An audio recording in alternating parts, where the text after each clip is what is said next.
भारतीय समाज।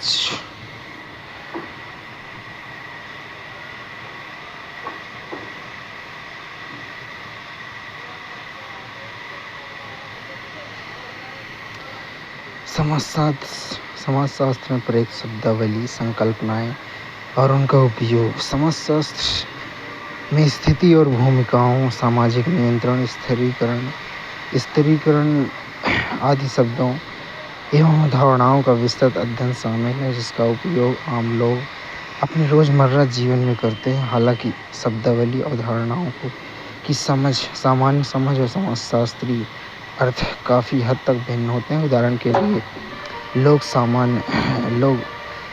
संस्थान को एक भौतिक, भवन या बुनियादी ढांचे के रूप में मानते हैं, जबकि समाजशास्त्र में यह सामाजिक जीवन को व्यवस्थित करने वाले विश्वासों, व्यवहारों, संबंधों के स्थापित प्रतिमानों को संदर्भित करता है।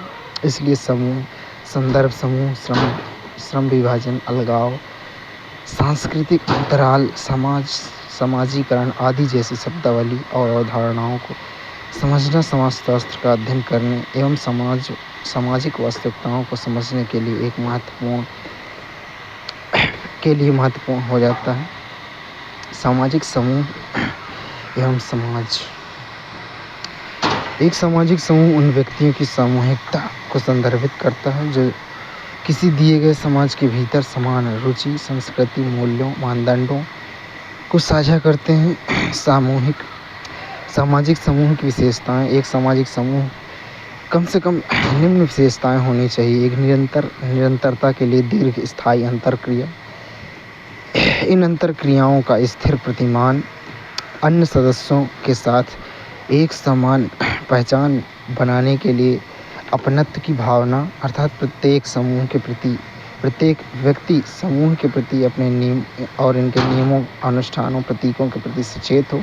साझा रुचि। सामान्य मानकों और मूल्यों को अपनाना। एक पारिभाषिक संरचना।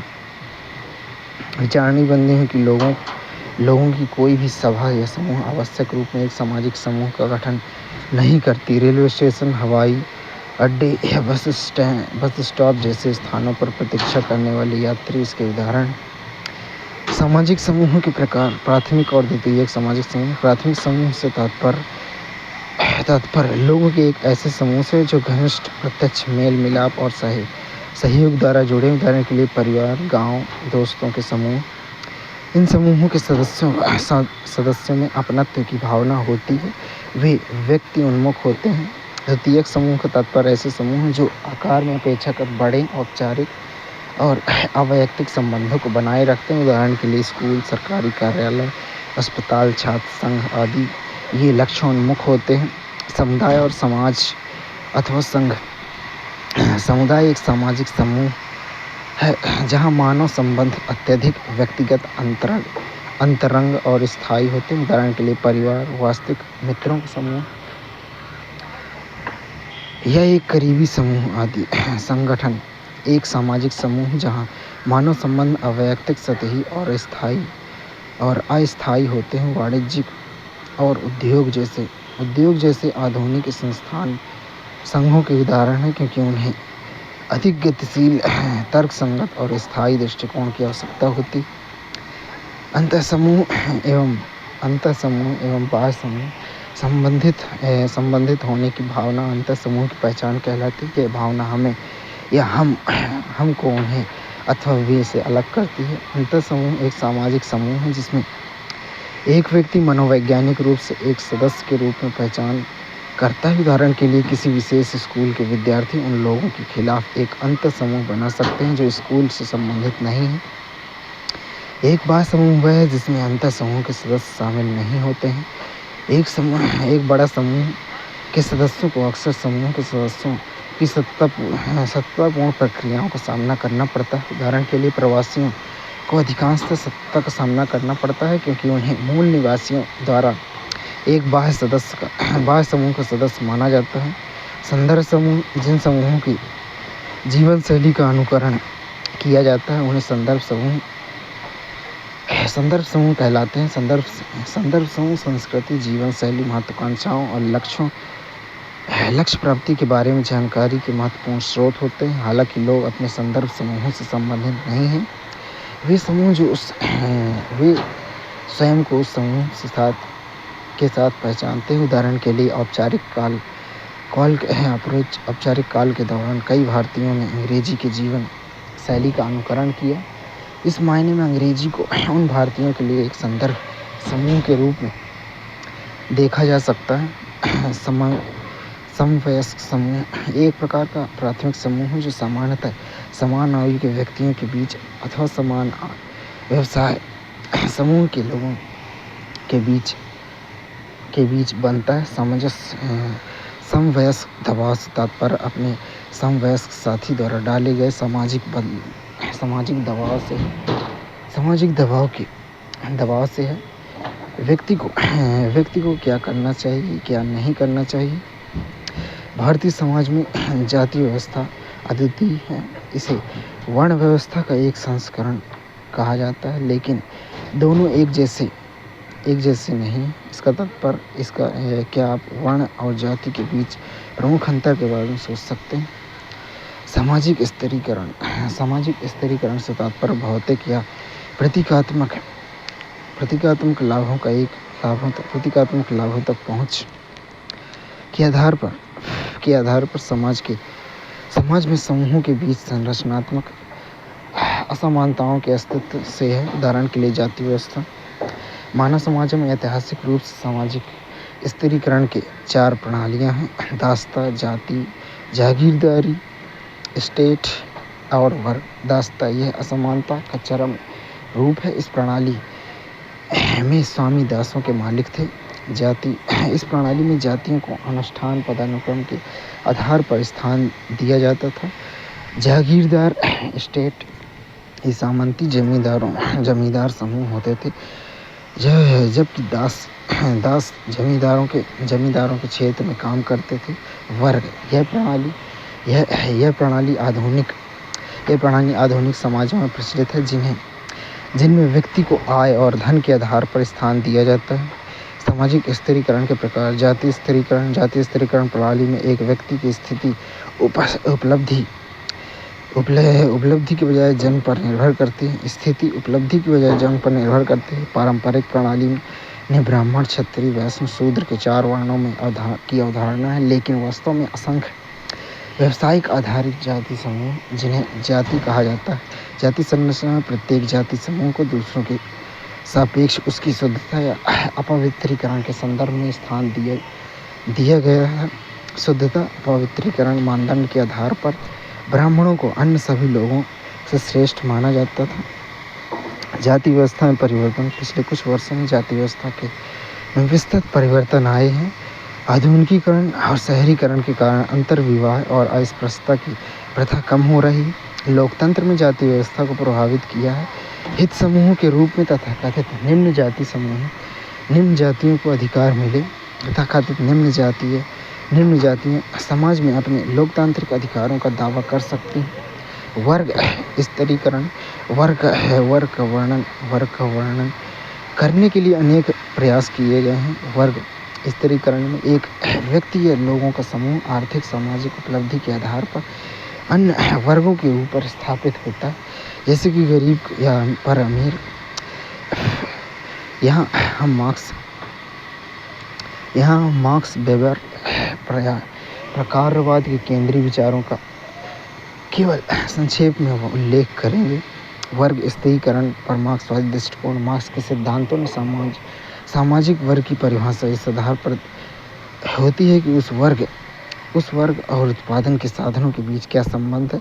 भूमि या कारखानों जैसे स्थानों के उत्पादन के साधनों के मालिक समूहों को पूंजीपति वर्ग कहा जाता है, जो समूह के ऊपर श्रेणीबद्ध होता है, जिसके पास अपने स्वयं के श्रम के अलावा कुछ भी नहीं होता है। उसे श्रमिक वर्ग कहा जाता है। वेबर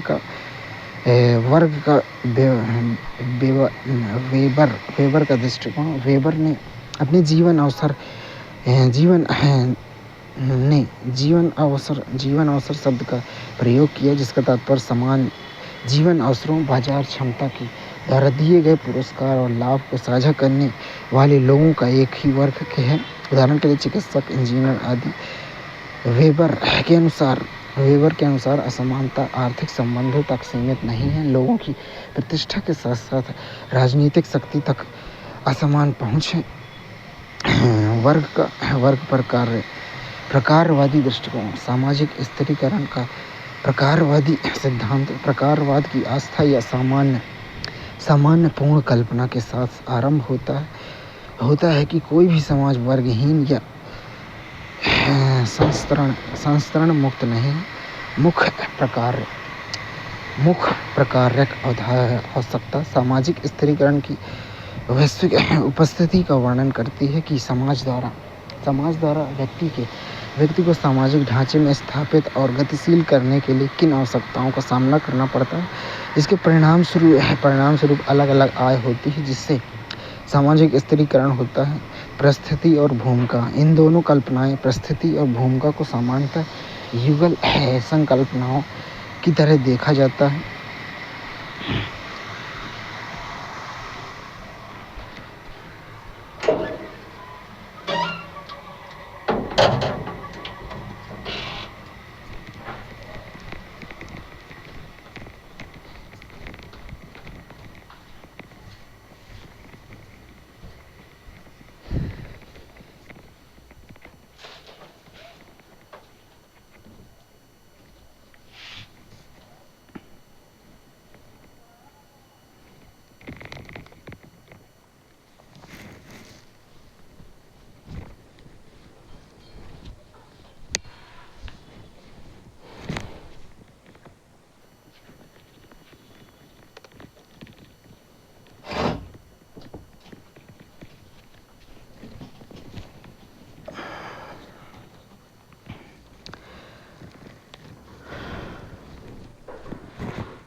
परिस्थिति और भूमिका, इन दोनों संकल्पों में परिस्थिति और भूमिका को सामान्यतः युगल संकल्पनाओं की तरह देखा जाता है।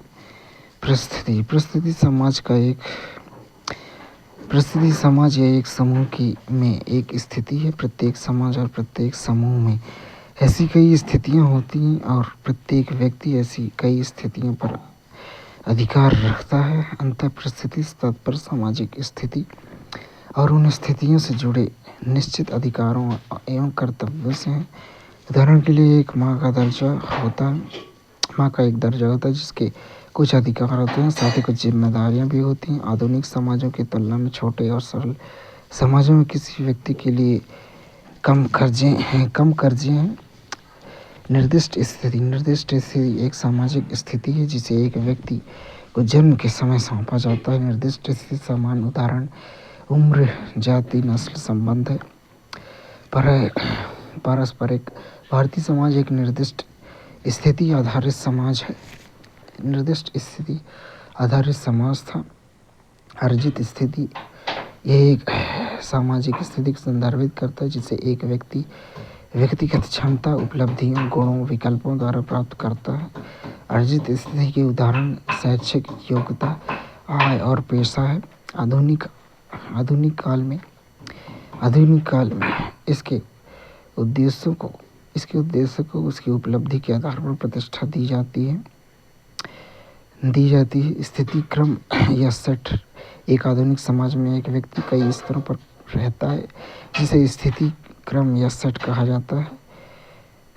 स्थिति अनुक्रम, व्यक्ति जीवन के विभिन्न चरणों में अलग अलग स्थिति प्राप्त करते हैं।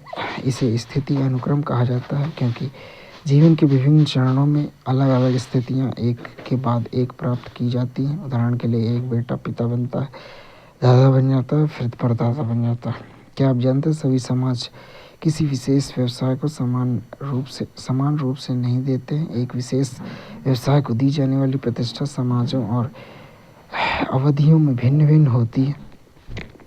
प्रतिष्ठा, प्रत्येक स्थिति को कुछ अधिकार और मूल्य दिए जाते हैं। मूल्य सामाजिक स्थिति से जुड़े होते हैं, ना कि व्यक्ति से जो उस पर आधिपत्य स्थापित करता है। पद से जुड़े मूल्य को प्रतिष्ठा कहा जाता है। लोग अपनी उच्च या निम्न प्रतिष्ठा के संदर्भ में स्थिति को अनुक्रमित कर सकते हैं। उदाहरण के लिए एक चिकित्सक की प्रतिष्ठा एक दुकानदार की तुलना में अधिक हो सकती है, भले ही चिकित्सक कम कमाता हो। भूमिका यह किसी स्थिति का गतिशील या व्यवहारिक पहलू है।